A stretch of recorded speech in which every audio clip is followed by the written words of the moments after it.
The walls bulge, the roof lifts, then it crashes down, and the world is gone.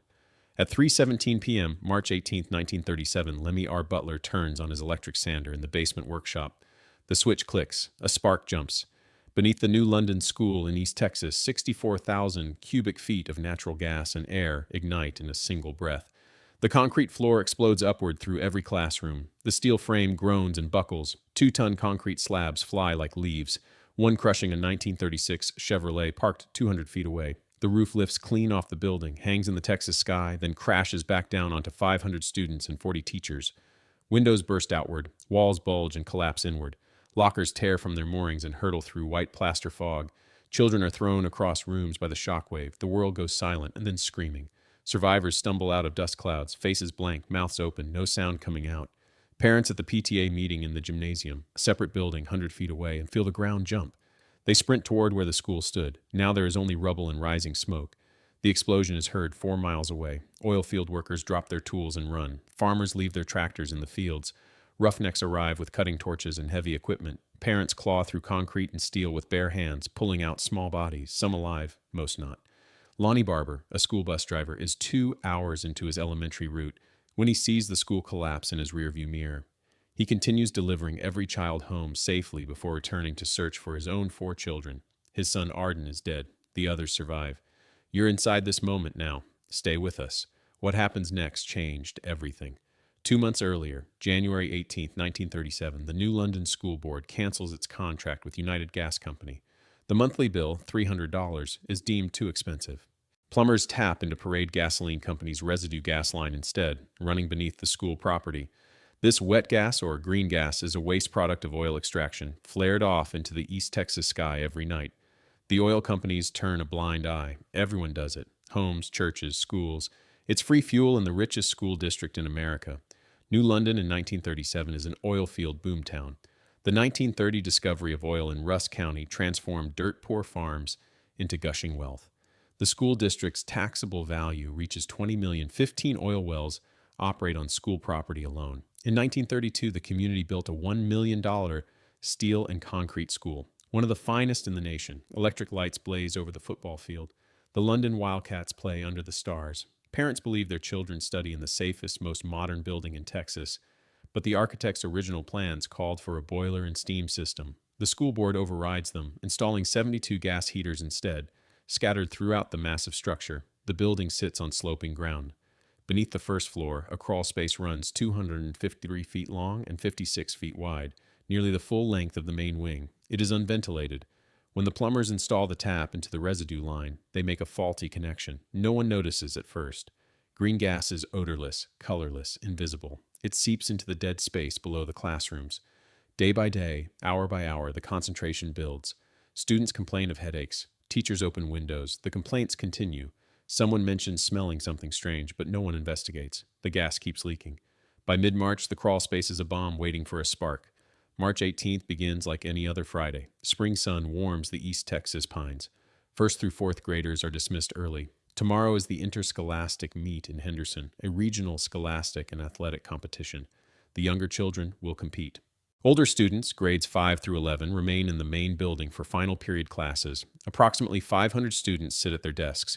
40 teachers stand at blackboards. In the gymnasium, 50 PTA mothers watch a dance performance by the younger children. At 3:05 p.m., Superintendent William C. Shaw stands in the auditorium addressing nearly 200 pupils. He steps out of the room moments before 3:17. In the basement workshop, Lemmy Butler reaches for the sander switch. His hand closes around it. The metal clicks. Light, a white flash that erases vision, then sound. Not a boom, but a roar that devours air. The concrete floor beneath 500 children's feet explodes upward, lifting desks, chairs, bodies into the ceiling. The steel frame screams. Every window in the building shatters outward, glass spraying across the grounds in a glittering wave. The walls bulge, bricks cracking and bursting like popcorn. The roof lifts. For one impossible second, it hovers above the building, held up by the shockwave's fist. Then gravity takes over. The roof crashes down. The walls fold inward. 3 stories of steel, concrete, and brick collapse into the basement in less than 10 seconds. Inside, children in mid-sentence are picked up and thrown. Lockers embedded in walls become projectiles. Plaster dust fills lungs and eyes.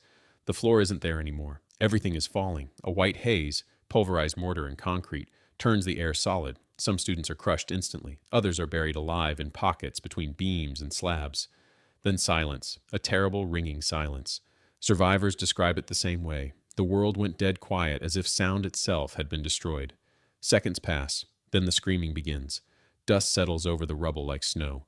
Where the school stood, there is now a mountain of broken concrete, twisted steel, shattered wood.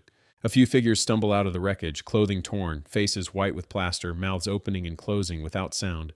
They stand in the spring sunlight, staring at nothing. Somewhere under the debris, voices cry for help. In the gymnasium, the PTA mothers feel the explosion through the floor. They run outside. The main building is gone. In its place, a column of dust rises into the blue Texas sky. One mother screams. Then they all run toward the rubble, calling their children's names. 4 miles away, farmers hear the blast and look up from their plows. In the oil fields, roughnecks feel the ground shake. They know instantly something catastrophic has happened. Men drop their tools and sprint toward town. Car engines roar to life. Trucks race down dirt roads, dust plumes trailing behind them. The first rescuers arrive within 5 minutes. They stop at the edge of the wreckage, momentarily paralyzed by the scale of destruction. Then they plunge in, tearing at concrete with bare hands, lifting beams, calling out, listening for answers. A boy's hand sticks out from under a slab. A rescuer grabs it and pulls. The hand comes away, severed at the wrist. Roughnecks arrive with acetylene torches and cranes. They cut through steel beams, trapping survivors. Oil company supervisors release every worker. Hundreds pour into New London. Pickup trucks become ambulances. Family cars become hearses. The injured are laid out on the grass, on car hoods, on any flat surface. The dead are covered with sheets, coats, anything available. A makeshift morgue forms on the school lawn. Small bodies are laid in rows. Some are intact. Many are not. Parents move among them, lifting sheets, searching for a familiar face, a birthmark, a piece of clothing. Fathers fight over unrecognizable remains, each certain it's their child. "That's mine," one man shouts. "No, mine," screams another. A survivor watching says later, "I saw children who looked like roadkill. You couldn't tell if it was a boy, girl, or what." Lonnie Barber, the bus driver, arrives back at the school 2 hours after the explosion. He's been delivering elementary students home, keeping them safe, keeping his voice calm. Now he runs into the rubble, calling his children's names. Rescuers find his son Arden's body at midnight. His other 3 children are pulled out alive, injured but breathing. Governor James Allred dispatches Texas Rangers, Highway Patrol, and the National Guard. 30 doctors arrive from Dallas, 100 nurses, 25 embalmers. The U.S. Army Air Corps sends medical supplies from Barksdale Field in Louisiana. Boy Scouts, deputy sheriffs, American Legion members, Red Cross workers, Salvation Army volunteers all converge on New London. If stories like this matter, subscribe, keep history alive. Night falls. Floodlights are erected around the ruins, casting harsh shadows across the rescue operation. Rain begins to fall, turning the dust to mud.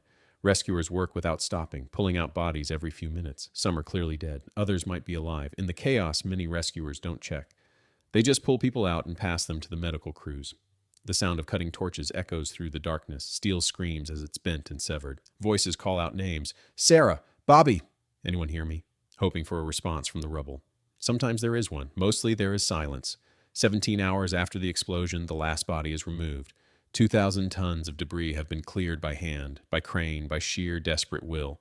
The site is empty now except for the foundation and the rescuers, who stand in the rain covered in concrete dust and blood, staring at what they've done. Buildings in Henderson, Overton, Kilgore, Tyler, and Longview are converted into temporary morgues. There aren't enough funeral homes. There aren't enough caskets. There aren't enough embalmers. Bodies fill school gymnasiums, church basements, store back rooms. Families drive from town to town, searching. Mother Frances Hospital in Tyler was scheduled to open the next day with a grand dedication ceremony. Instead, it opens immediately, silently, filled with burned and broken children. The dedication is canceled. There is nothing to celebrate. Young reporters arrive from Dallas and beyond, notebooks in hand, ready to document the tragedy. They are immediately handed shovels and told to dig. Walter Cronkite, 20 years old and on assignment for United Press International, spends the night pulling bodies from rubble. Decades later, after covering World War II, the Nuremberg trials, assassinations, and wars, he will say, "I did nothing in my studies nor in my life to prepare me for a story of the magnitude of that New London tragedy, nor has any story since that awful day equaled it." Felix McKnight of the Dallas Times-Herald arrives and identifies himself as a reporter. A rescue worker looks at him and says, "Helpers are needed far more than reporters." McKnight puts down his notebook and picks up a shovel. Final count, 295 dead. Some sources say 294. Some say 298. The number keeps changing because some bodies are never fully recovered, and some injured die days later in hospitals. The majority are children between 10 and 17 years old. grades 5 through 11. The younger students, dismissed early, are safe at home. The teachers in the main building are nearly all dead. Identification is nightmarish. Fingerprinting experts are brought in from the Texas Centennial Exposition, where many residents had been fingerprinted the previous summer. For the first time in Texas history, fingerprints are used to identify mass casualty victims. But many bodies are too damaged. Parents identify their children by shoes, by a necklace, by a slingshot in a jeans pocket, by the pull string from a favorite shirt. One boy is identified only by a small detail his father remembered: a birthmark on his shoulder, barely visible under the burns. A girl is recognized by her mother because of a homemade dress, even though her face is unrecognizable. Saturday arrives. 2 days after the explosion, the smell of gas and dust still hangs over the valley. At dawn, church bells ring across Rusk County. Not in celebration, but in mourning. The sound echoes through the pines, carrying over oil fields and farmland. Henderson, Overton, Pleasant Hill, New London. Every church bell tolls at the same moment, a coordinated cry of loss. The funerals begin. Not one service, but dozens stretching across days, spilling into the next week and the week after that. 500 caskets have been delivered from across Texas. Some are adult-size because there weren't enough child caskets in the entire state. Parents who had planned Easter outfits now buy burial clothes instead. New dresses, new suits, carefully folded into small wooden boxes. Old London Baptist Church becomes the center of grief. The pews are filled before sunrise. Mourners stand along the walls, spill out the doors, gather in the dirt parking lot under the Texas sun. Inside, 5 small caskets rest in front of the pulpit. A reporter later writes that he couldn't stop staring at them. 5 children from one family lined up like dolls. The congregation sings Rock of Ages. Voices crack and falter. Wildcatters, men who drill through rock and wrestle oil from the earth, wipe tears from weathered faces. Others sit frozen, eyes forward, bodies rigid as stone.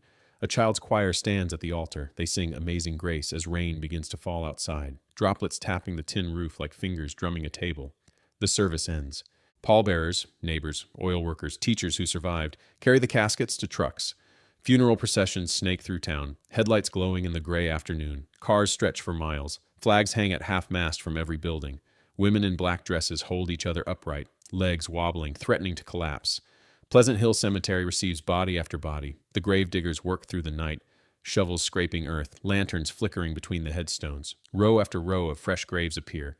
Same date on every marker, March 18, 1937. Some have names, others say only unknown child because the body was too burned, too broken to identify. Funerals continue Sunday afternoon, then Monday, then Tuesday. The town becomes a procession of mourning that never stops. Wagons piled with flowers roll through the streets. Wreaths arrive from across the country, from oil companies, from school districts, from strangers who read about the tragedy in newspapers and wept. White roses, lilies, daisies picked from fields by children in other states who wanted to help.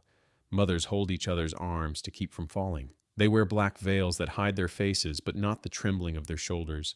Some clutch photographs of their children. Others carry toys, a wooden truck, a rag doll, items pulled from bedrooms that will never be occupied again. On the 4th day after the explosion, a new sound emerges from the grief: anger. At a community meeting in Henderson, parents demand answers. Who made the decision to use residue gas? Who knew about the leak? Why wasn't the crawl space ventilated? Voices rise, fists pound tables. Someone shouts about the $300 saved each month. The cost of 295 lives. Investigators arrive. The Texas Bureau of Mines, state engineers, Railroad Commission officials. They measure the crawl space, examine the faulty connection, test air samples. The findings are presented in a plain, bureaucratic report. The school board canceled the gas contract to save money. Plumbers tapped into the residue line with approval from the superintendent. Green gas accumulated undetected. A spark ignited it. No criminal liability. The practice was common. The gas company hadn't explicitly forbidden it. The plumbers followed no building code because none existed. No one is responsible because everyone followed the rules. And there were no rules. Parents file lawsuits, 70 cases in total, few reach trial. District Judge Robert T. Brown dismisses them for lack of evidence. There is no justice to be found in the courts.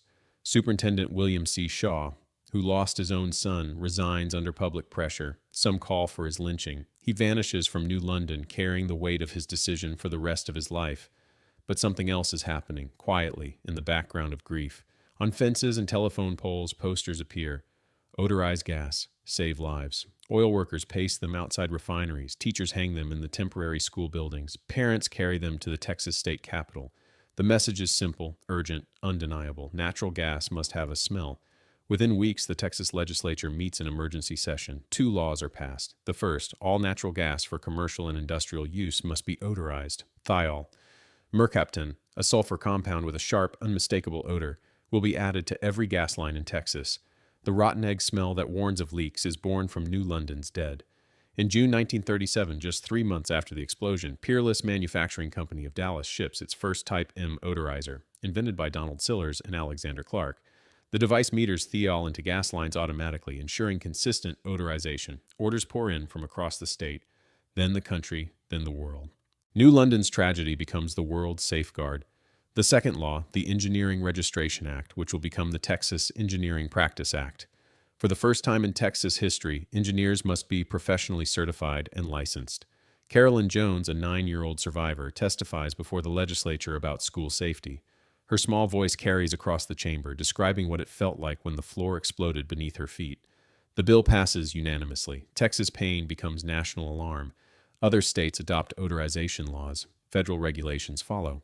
The smell of gas, that sharp sulfur warning, spreads across America like a memory of fire. Millions of lives are saved by a law written in children's blood. 10 days after the explosion, classes resume. The gymnasium, untouched by the blast, is divided into makeshift classrooms with curtains and plywood. Desks salvaged from the wreckage are cleaned and reassembled. Textbooks with students' names written inside are returned to shelves, the ink smudged with concrete dust. Tents are erected on the school grounds. 30 surviving seniors, out of a class that once numbered 50, attend lessons under canvas, determined to graduate. Teachers write math problems on portable chalkboards. Students recite poetry while standing on grass still trampled from the rescue operation. In May, a stage is built on the ruins of the old school.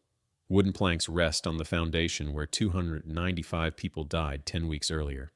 The 30 seniors walk across in caps and gowns, receiving diplomas in silence. No one applauds. No one cheers. Parents watch from folding chairs, eyes red, hands clasped in laps. A year passes, then another. Construction begins on a new school built directly behind where the old one stood. Architects focus on safety. Ventilated crawl spaces, modern electrical systems, gas detectors at every junction, multiple emergency exits. Every decision is reviewed by certified engineers. Every material is tested. In 1939, the new school opens. It is solid, fireproof, ventilated. Students walk through halls that smell of fresh paint and sawdust, not gas. In front of the building, a 32-foot cenotaph of Texas pink granite is unveiled, designed by architect Donald S. Nelson and sculptor Herring Coe. The names of the dead are carved into the stone, row after row, column after column, a litany of loss. Eleanor Roosevelt sends a telegram of sympathy. Adolf Hitler, leader of Nazi Germany, sends condolences. A framed copy hangs in the London Museum decades later, a strange artifact of a tragedy so vast it crossed oceans. The war arrives. December 7, 1941. Pearl Harbor burns, and suddenly the nation has new disasters to mourn. Young men who dug through rubble in New London now dig foxholes in Europe. Roughnecks who cut steel beams to free trapped children now weld tanks and bombers. The oil fields of East Texas fuel the Allied war machine. New London's survivors enlist, fight. Some die in distant countries. The explosion fades from public memory, buried under newer tragedies. Newspapers stop printing anniversary stories. Reporters stop calling survivors for interviews. The town rebuilds. Oil money continues to flow, and life moves forward because it must. But in homes across Russ County, the silence grows heavy. Families speak in whispers when the subject comes up, careful not to mention it in front of certain people, the ones who lost siblings, children, parents. Barbara Page, a survivor, recalls her mother talking about the explosion with other women. Her mother said, "The Lord was so good to me because my 2 sons and daughter weren't hurt." Another woman turned to her and snapped, "Well, why wasn't he good to me?" Barbara's mother never mentioned it again. Survivors return from the war. They marry, have children, build houses on land that still smells faintly of oil and sulfur. The new school stands solid and safe, its granite memorial aging in the Texas sun. Children play on the grounds, unaware of what lies beneath the grass. In the 1950s, televisions flicker to life in living rooms across America. New disasters fill the screens. Plane crashes, factory fires, tornadoes. The New London explosion becomes a footnote, mentioned briefly in history books under industrial accidents or natural disasters. In the 1960s, students attend classes in the new building, sitting at desks positioned above where their grandparents' classmates once died. Teachers rarely mention the old school. When they do, it's in passing. This used to be the site of a tragedy. No details, no names, just a vague acknowledgement of something terrible that happened long ago. Nadine Dorsey, a seventh grader in 1937, later recalls, "After the new school was built, no one mentioned the school explosion. With kids, it was like it never happened." She describes how children put things behind them easier than adults, how she blocked the memory from her life entirely. The first time she cries about it is 40 years later, when she receives an invitation to the anniversary reunion. The 1970s arrive. A few teachers at West Rusk High School, the name changed in 1965 after the district consolidation, discover a yellowed photograph in the library archives. It shows the school ruins on March 18, 1937, collapsed walls, twisted steel, rescuers bent over rubble. They show it to students during a Texas history lesson. "This happened here," the teacher says, pointing at the ground beneath their feet.